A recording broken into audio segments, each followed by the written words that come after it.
Good day to you from a chilly October afternoon here in my local foiling spot, which isn't firing too much today, but gives us a chance to talk through these new AK boards. Now, AK have been really busy these last 12 months, and virtually nothing in the range has stayed the same.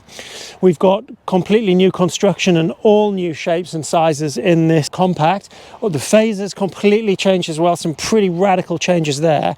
And we've also got the addition of this new Nomad board, which is a crossover board, really shaking things up in another side of things as well.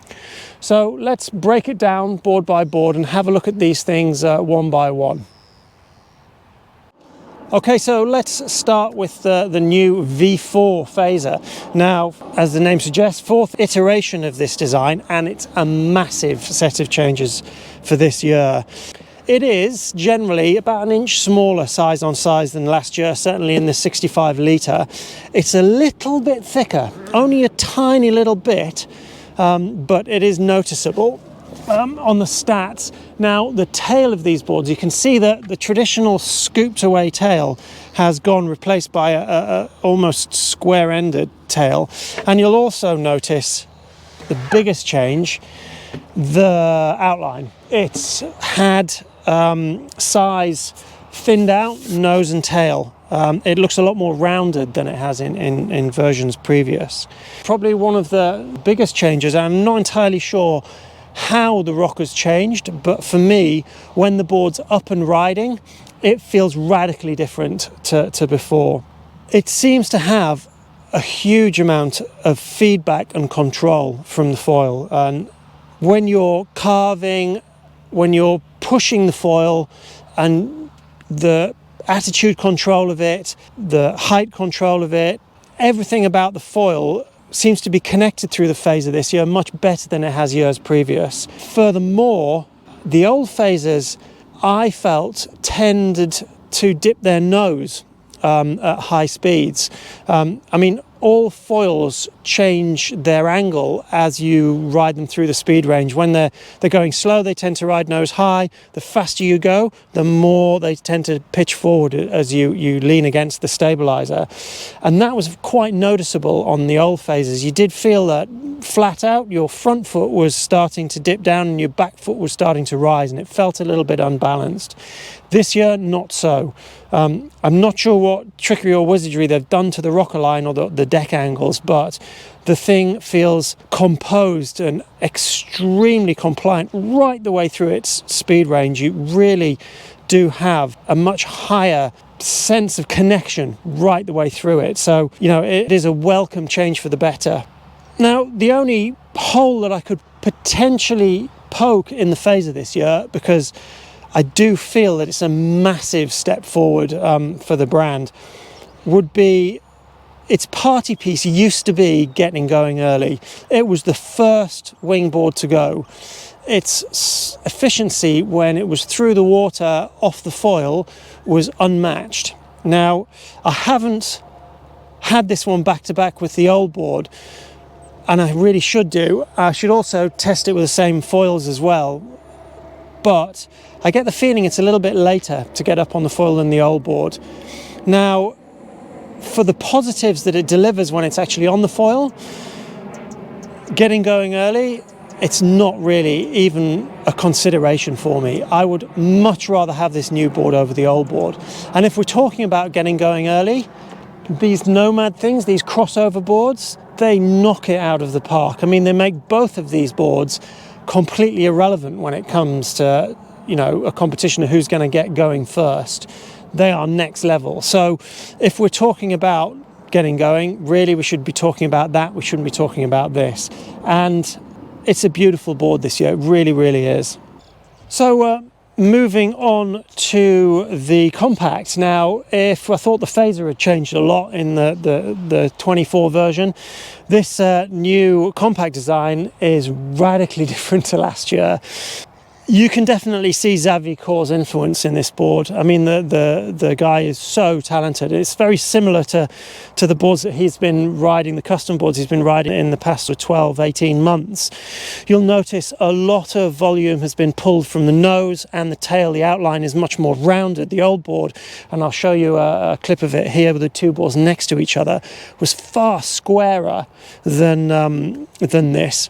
And first of all, my first session with it, pretty radical getting the thing started. I mean, this is 58 litres. The size of board that I used exclusively last year at 80 kilos. And yeah, you know, I mean, if you haven't got the wind, it's going to sink on you. But the old board was pretty easy to start. This one's a bit trickier, however. That lack of volume in the nose and the tail means that you have to get your weight bob on in the middle, a little bit too far forward or back, and you get nose and tail stings.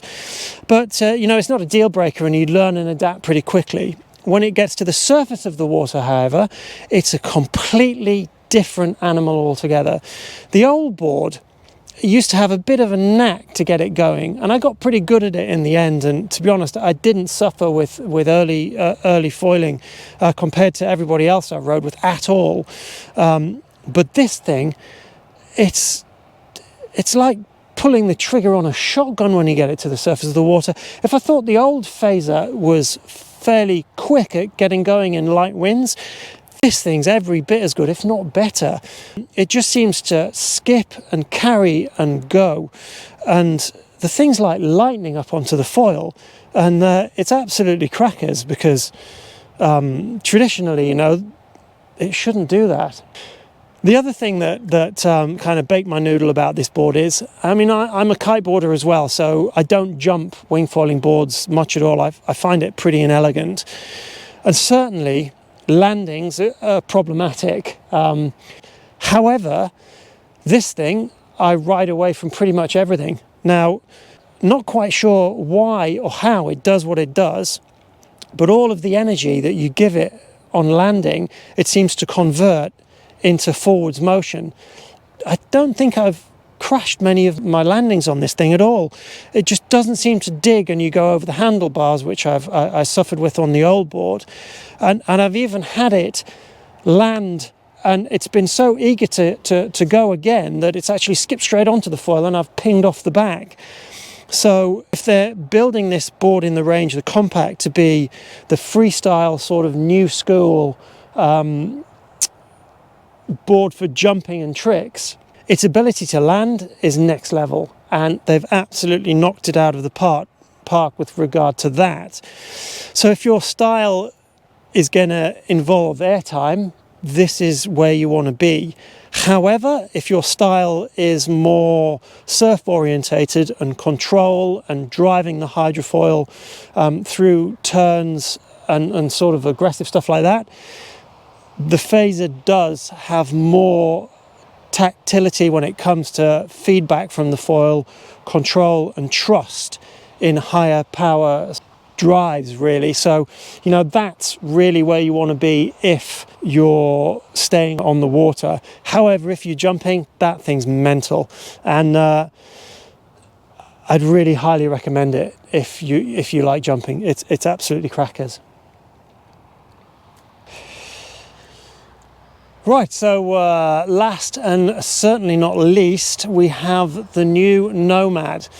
Now, I've been fascinated by this style of board design now for the last sort of 12, 18 months. In fact, we've been making a few custom boards here up in the UK, trying to get our heads around this new design. And it's clear that the design came from a downwinding environment, and it became clear to us that it was not just of interest to downwinding. It's got a lot of practical application in wing foiling itself. You'll see that the outline of it, obviously very long. This is the 7 foot by 115 litres, this Nomad.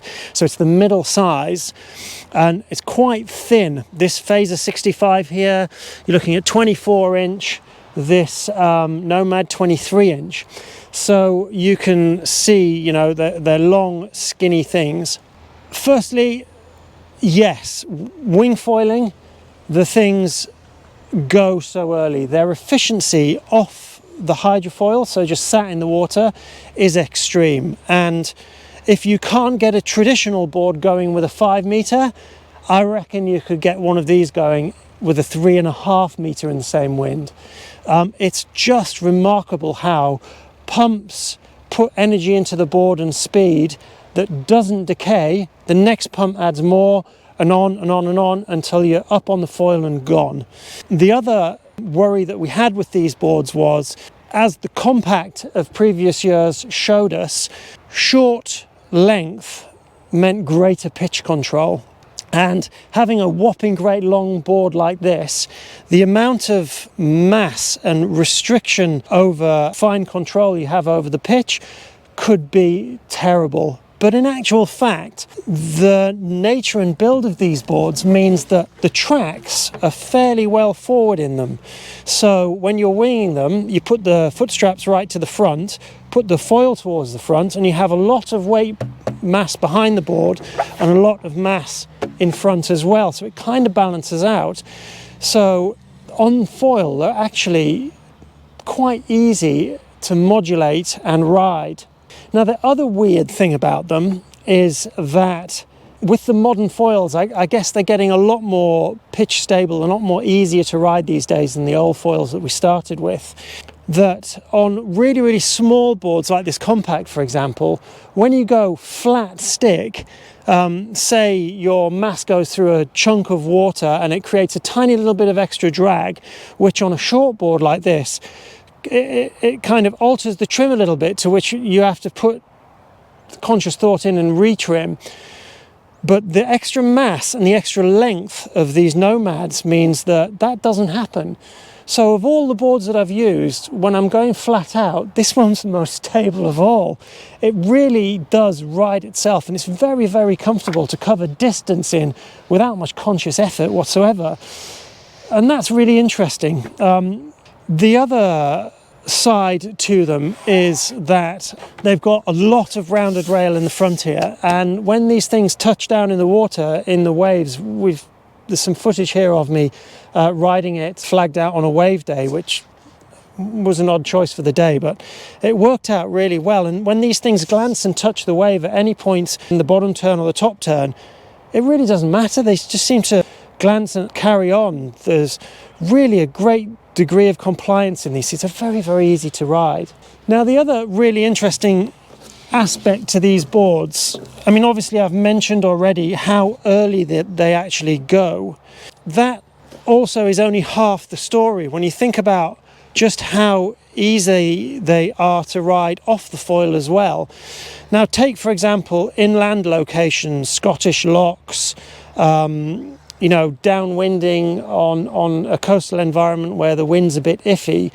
These things open up a whole new world in terms of touring on lakes, because if the wind drops, for one, it plops in the water and you are basically on a big windsurf board, which is capable of quite a fair old lick off the foil just cruising along. So you can make good progress even when there's no wind at all. And if the wind comes, a few pumps and you're up and gone again. So touring, you know, like people would tour on an SUP, perfectly capable of doing that on something like this. And for that, I think they're really, really cool. The other thing is downwinding. You can take it out into the open ocean, and, you know, with these bigger, higher aspect front foils, people are, you'll know all this already, going out, going upwind a few miles, the paddle strapped to their wing, they'll deflate the ring, pack it in a bag on their back, and then paddle the things on the hydrofoil, properly downwinding back to where they started. And I think that's pretty cool as well. And then the other crossover potential that they have is subfoiling. And subfoiling is traditionally difficult to get up on the foil on the wave, but these things, with them being so easy to paddle in compared to sort of the big traditional boards that we've had, open up the chance to be able to get into this kind of stuff for mere mortals. Three sizes of Nomad: 90, 115, 135 litres.